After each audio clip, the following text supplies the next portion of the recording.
What's going on, everyone out on YouTube? Hope y'all are doing well. Today we are going to be doing a PS2 Hidden Gems video today. I have set aside 10 games that I think are worth your time, that are not terribly expensive, but they are very much so fun to play. I went through before recording this video and picked out 10 games that I think are hidden gems. Just so you know, for this hidden gems list, there is no God of War, no Max Payne, no Sly Cooper, no Jak and Daxter or Ratchet and Clank, or Metal Gear Solid 2 or 3 for any of these hidden gems lists because, in my opinion, they're not hidden gems. Also, Shadow of the Colossus, that's not a hidden gem. Because everybody knows that these games are like the best games ever made. And most people that have YouTube channels have already talked about how good these games are. So, I want to dive in deeper, like we're digging a hole, like the movie Holes, and we're going to find some gems here to talk about, which I did find some hidden gems to talk about here. It's going to be in the same vein as the Nintendo Wii hidden gems, but instead of Wii games, it's actually PS2 games that we're talking about this time. And this is not going to be this is not going to be the only part of this collab, or this video rather. I'm going to be doing 2 or 3 of these videos for y'all. The second video, I have plans to make it a collab where I have somebody else give their opinions on some stuff. Maybe I could find a secondary person, so it'd be 3 of us doing this video together. But for this video, this first one, it's just me. Alright, so now that you know that, I got that out of the way, now it's time to get into the video.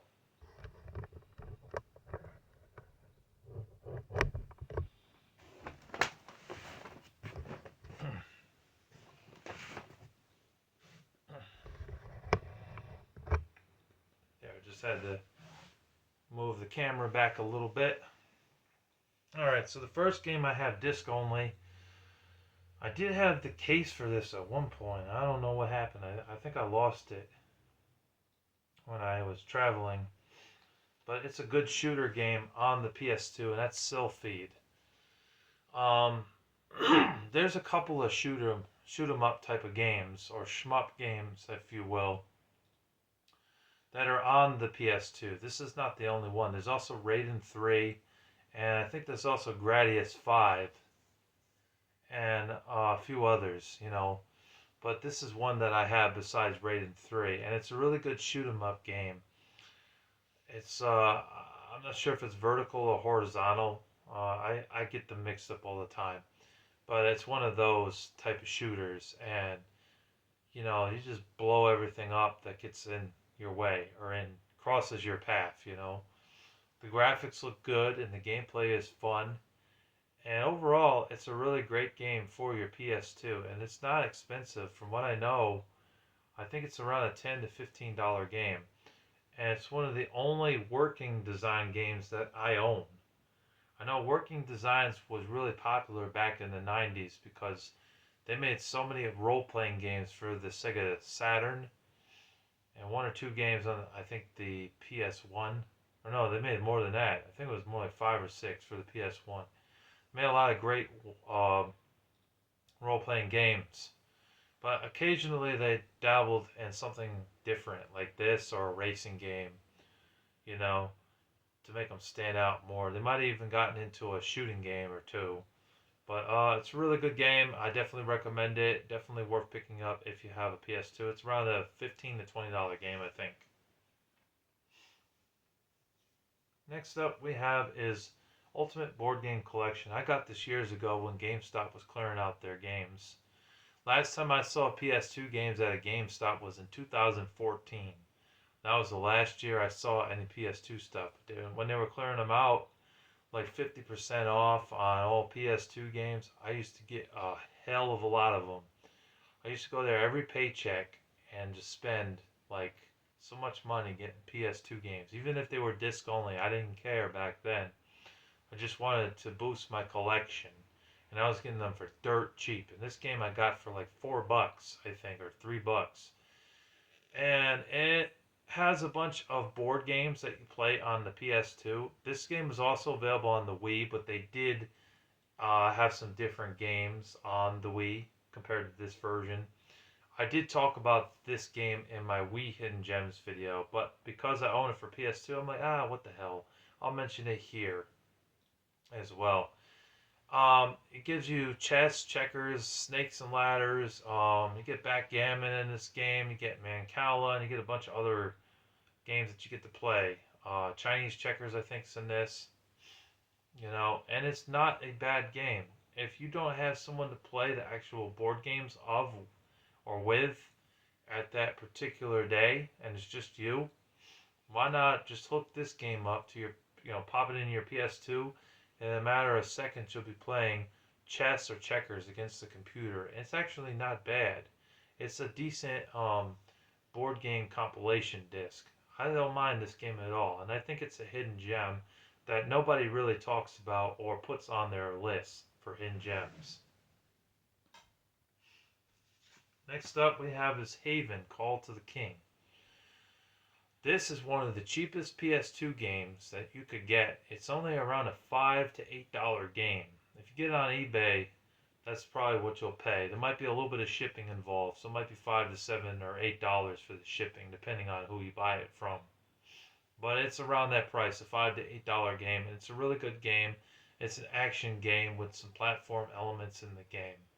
You play as the character in the game. I think his name is Haven. I forget. But he has the ability to do shit. Says provides total freedom to seamlessly transition from platform gaming, arena fighting, racing, shooting, flying, gliding, boating, and dogfighting with no load times. Well, there's some load times in PS2 games, and others don't have. But this one did it right and was actually pretty good, and it did combine several genres into one. But for the most part, I consider it an action-adventure platformer game is what I consider this game to be. But overall, it is a good game on the PS2. It's really cheap. It's worthwhile. It's worth owning if you can find the disc in good shape, of course. I prefer to have them complete nowadays. I don't normally go for games that are not complete. Especially PS2, because PS2 is a damn good system. It's up there in my top 3 best systems of all time. If y'all saw my top 10 favorite PS2 game, or top 10 favorite gaming systems, gaming console systems, I talked about it before, sorry. Screwed up my words. But yeah, it's a good game. I definitely recommend it if you have a PS2, definitely worth getting. Moving on. Let me take a swig real quick. We'll continue. I have here Monster Peach Nitro. It's pretty good.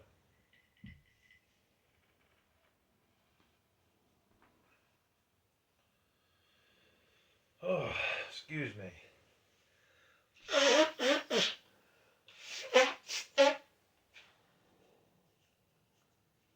My brother came home with a cold recently. Passed it on to mom. Now it kind of seems like I'm starting to get symptoms too. I hope to God that's not the case, because I really don't want to get sick.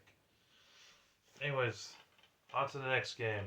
We have 10 games here to talk about in total. Pac-Man Fever.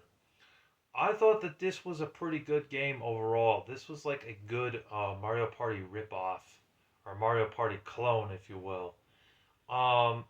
You don't have a lot of characters, though, I will say. All you get is Pac-Man, Miss Pac-Man, Rayco or Rico from Ridge Racer, Astro from Soul Calibur, and Tiger or Hitachi from Tekken. You get 2 characters from Tekken, So you get 1, 2, 3, 4, 5.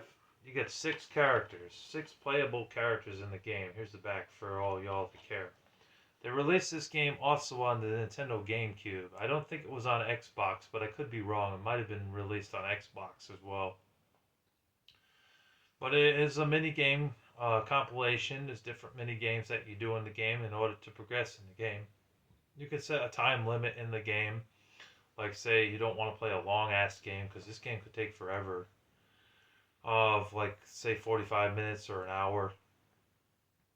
and once the clock time runs out, then the game's over. Or you could just play until one of y'all finally gets through the entire board and wins. You gain coins and points and things like that for beating your opponents in the mini games and coming in first place. You get the most for it. I remember some of the mini games. I remember that mini game where you're in cars and you gotta go through the levels and try not to crash into stuff. That game was okay for a mini game. There's another mini game where there's a bunch of coins falling down and you got like a little barrel and you gotta move it to the left or the right and only about 15 or 20 seconds on the clock, but you gotta collect as many coins as possible. That was a pretty fun mini game. So overall, I didn't mind this game. I didn't think it was a bad Mario Party style game, except for that it's not made by Nintendo. It's made by Nemco or Nabco, however you pronounce it right there. And the only thing that sucks is that they didn't include Devil Jin in this game, which would have been nice. I don't see why they couldn't include the other Pac-Man characters from this, like Inky, Blinky, Pinky, and Sue. They could have probably had at least one of them in there.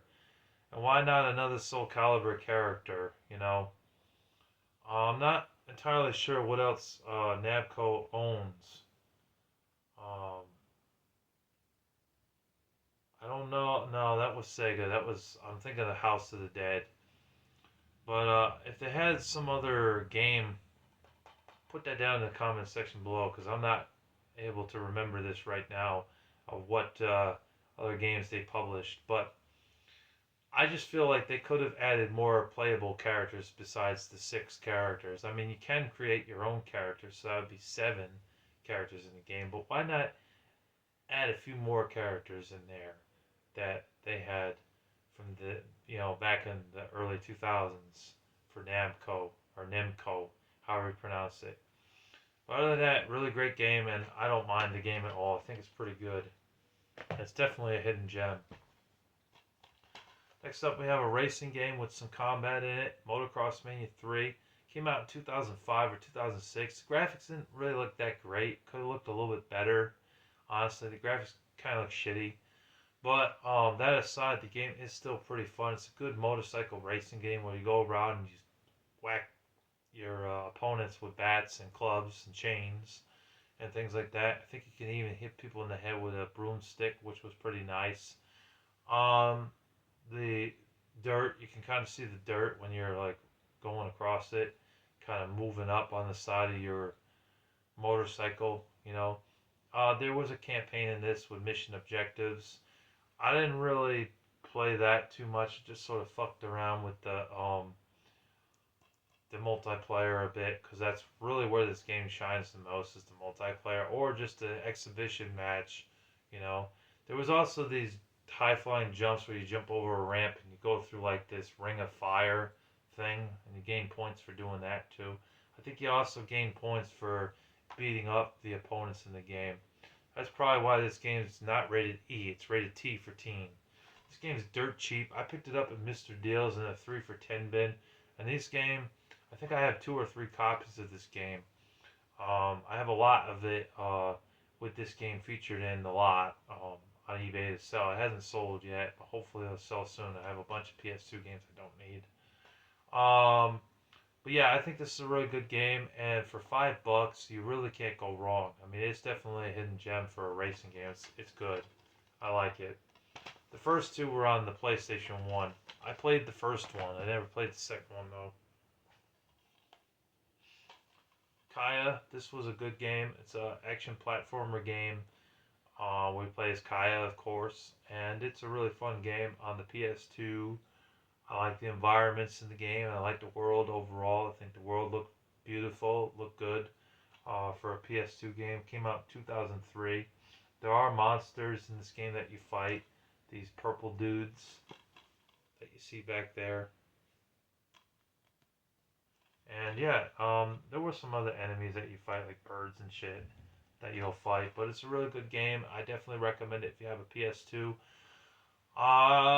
It's less common, so I'd say it's probably about a $20 game, but it's definitely worth the money if you can afford a $20 game. I definitely recommend it. I can see why it's a $20 game, because it's not as common, like I said, and there's nobody really talking about this game, but it's actually a good game, and I definitely recommend it. Hidden gem indeed. Next up, I have Aggressive Inline. I don't have the cover art for it, but I do have the disc and the manual. I got this off of Mr. Deals for 3 for 10. The case was also destroyed. It was just in bad shape, so I had to switch it out with a Wii case. But this is a pretty fun Tony Hawk type of game, except that you're not on a skateboard. You're on rollerblades, and you're going through the levels collecting skate letters, I think. Um, they're not called skate letters from what I remember. They're called something else. Might say inline or some shit. I forget. And you also get a high score, 6 score, a pro score. You know, it plays just like it. There's blood in the game, a little bit of language. I mean, lyrics. You know, like music that has like profanity in it, and mild suggestive themes. Which is why this game is rated T. Blood, mild violence, mild lyrics, and suggestive themes. It's a really good game though. Plays, like I said, just like Tony Hawk. It's really fun. The levels look good. The graphics aren't bad for a PS2 game. They did release this game later on for Xbox and the Nintendo GameCube. Surprisingly, the GameCube version took the longest to come out when it was about to be released back in like 2002, I think. Yep, 2002. It says it right there on the disc. Made by Acclaim. But yeah, I like this game. It's an underrated game, and you can get this game for $10 or less. It's a $5 to $10 game. It's a hidden gem. It's really not that bad. It's fun. It's not on the level of Tony Hawk's greatness in terms of the older skateboarding games, but it is still a pretty good game and definitely worthy of a hidden gem. Next up, I have ATV Off-Road Fury 2. As a matter of fact, I'm going to mention the other one. I have it in here somewhere. Give me a minute. Here it is. I found it. We'll go ahead and mention them both because they're both really good games. I have ATV Off-Road Fury and ATV Off-Road Fury 2. I got 2 copies of this game because I recently picked up another copy. I got it for dirt cheap off of eBay for $5.40. It's a really good game. It's a good racing game. Both of them are really fun to play. In fact, I think I started with the second game first over the first game. Now, I will say with the second game, what really drawed me to it is that it has songs by Korn, Filter, The Cypress Hill, Alien Ant Farm, System of a Down, Garbage. There might be some Goldfinger in here, and what's that other band? Band that did a song, Spinning Out of Control, Spinning Out of Control. I think that's Hoobastank. I'm not entirely sure. I know Hoobastank did that song, Crawling in the Dark, also. You know, they had some songs. And there might be a Linkin Park song on here, Rise Against. And the Ataris. And, Coheed and Cambria might be on here as well. But yeah, they're really good games. They're good racing games. They're a lot of fun. They're basically ATV racing games. We go around the track 3 or 4 laps around the track against like I think 8 opponents. It's really good. The tracks look good. The level designs look good. The gameplay is fun and fast and fluid. Sometimes you do have to slow down a bit in this game series because you will crash into stuff. But overall, I like the games. I think that they're really good games for the PS2. They were made, by Sony, so they are a Sony product. You can tell it right there on the bottom right there. So they're really good. I recommend it, and they're really cheap too. You can get both of these games for $10, man. I mean, you have no excuse at that price range. The third game is also really good too. I have that somewhere on the shelf, and I do own the fourth game disc only. The fourth game is not as good as the first 3 though. I like the first 3 the best. And they also did make 1 or 2 for the PSP, and then they also combined it with the MX series as well. And whatever ones you get. If you want to get all of them, it's fine. They had the MX versus ATV Reflex Untamed, and I think there was another one. That's right, MX versus ATV Supercross. That's the other one. I have all those. I really enjoy them. But just for the PS2 ones, there's 4 on the PS2, and I think that the first 3 are the ones that you want to focus on. It's also nice that you get to listen to rock songs while you play the game, so that way you don't have to listen to some shitty pop or techno music or just some music like the Destruction Derby game at N64 where the music sucks. You know, I had to turn on some Metallica or Linkin Park or Rage Against the Machine just to get some enjoyment while playing the game. Actually, it does have a full soundtrack on there, about 12 to 15 songs. Anyways, moving on, we have another game. This is a first-person shooter game. I think it got mixed reviews. It's History Channel Battle for the Pacific. It was also released on PlayStation 3, Xbox 360, and Nintendo Wii. I did have the Nintendo Wii port somewhere, unless I gave it the Jackal Gold Kick, but I'm pretty sure I still have it in my collection. It's a good game. It's a good first-person shooter game. It is a licensed game, but it's actually a pretty good licensed game for a History Channel type of game, World War II shooter game. And it's your typical just shooting game where you go around just killing the bad guys in the game, and you get to jump on turrets and, you know, go like that, and you get to whack enemies in the head, pistol whip them, and things like that. Overall, I didn't mind this game. I thought it was a pretty good game. They did later on make History Channel Battle, or Civil War, and there was another one, the Secret Missions. I have both of those games as well. Those games were pretty good as well, but I think this one was probably the best out of all 3, but that's just my personal opinion. But overall, yeah, it's a very good game. I don't understand why people talk shit about this game, because it's really not that bad of a game. I played worse. I'll show the back there. Yeah. So that's a hidden gem, in my opinion. And the last game I want to mention was available on Xbox, GameCube, and PlayStation 2, and I got it here from Joseph. I had 2 copies of this game. I gave one to Jackal Gold Kick, and the other one I kept. But for $15, you have no excuse. It's Second Sight. This is a stealth game, but it does have some shooting in it. You do get a gun in this game. And there's also some telekinesis power that you get in your hand to, like, throw enemies across the room and things like that, and battle enemies and kill them with your telekinesis power. You wake up, you don't really know who you are or what the hell you're doing there. You just know that you want out, and you want to figure out exactly who you are and why you're in this place. Destructive environments in the game, and fluid gameplay, and some stealth parts where you had to hide in lockers and things like that to escape the enemies was actually interesting. So it does have some stealth elements in the game. There are a few scary moments in it, some light survival horror moments, but overall it's not a really scary game. I played a lot more scary games like Silent Hill and Resident Evil, and even the Dead Space series. It's more scarier than this, but I had to mention it for the sake of it.